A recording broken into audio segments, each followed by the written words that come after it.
புற்றுநோய்க்கு பேர் தான் கேன்சர். நுரையீரல் புற்றுநோய்னு சொல்லுவாங்க. அதை பற்றி ஒரு சின்ன விழிப்புணர்வு தான் இருக்குது. புற்றுநோய்னா என்ன? அதுக்கும் நுரையீரல புற்றுநோய்னா என்ன? அது எப்படி வரும்? அது வந்தா என்ன அறிகுறி இருக்கும்? நான் அதை எப்படிதான் கண்டுபிடிக்கிறது? ஓ கடவுளே, எனக்கு ஒண்ணுமே புரியல. கொஞ்சம் தெளிவா தான் சொன்னேன்.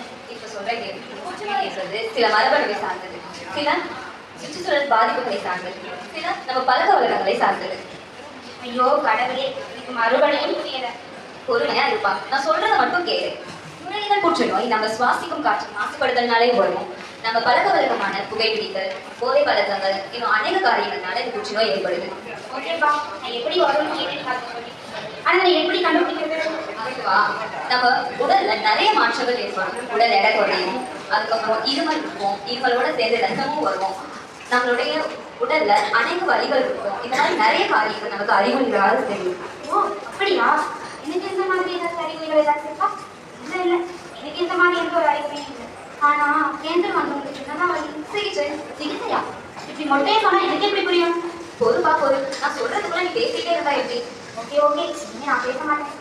இப்ப முன்னேறிக்கிட்டு இருக்க இந்த காலம் நமக்காக நிறைய அறுவை சிகிச்சைகள், இந்த மாதிரி நிறைய சிகிச்சை முறைகளை நமக்காக கொண்டு வந்துட்டு இருக்கு. அது நம்மளுடைய வாழ்க்கையை நமக்கு திருப்பி கொடுக்கிறதாவும் இருக்கு. அதான் நோய் எதிர்ப்பு சிகிச்சை. நோய் எதிர்ப்பு சிகிச்சை என்பது நோய் எதிர்ப்பு மண்டலத்தை தூண்டி புற்றுநோயை முற்றிலுமா அழிக்குதா இருக்கு. ஓகே ஓகே, ஆனா நான் எதுவுமே சொல்ல மாட்டேன். ஆனா அவங்களும் கேட்பாங்களே, சொல்லுங்கப்பா.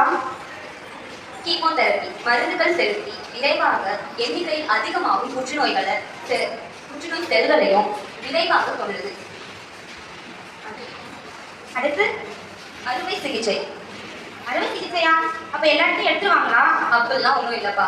அறுவை சிகிச்சை என்பது ஆரம்ப நிலையிலே புற்றுநோயை கண்டுபிடிச்சி அந்த கட்டியையோ இல்லை அதை சுற்றி இருக்க திசுக்களையோ அறுவை செய்து எடுக்கிறது தான் அறுவை சிகிச்சை.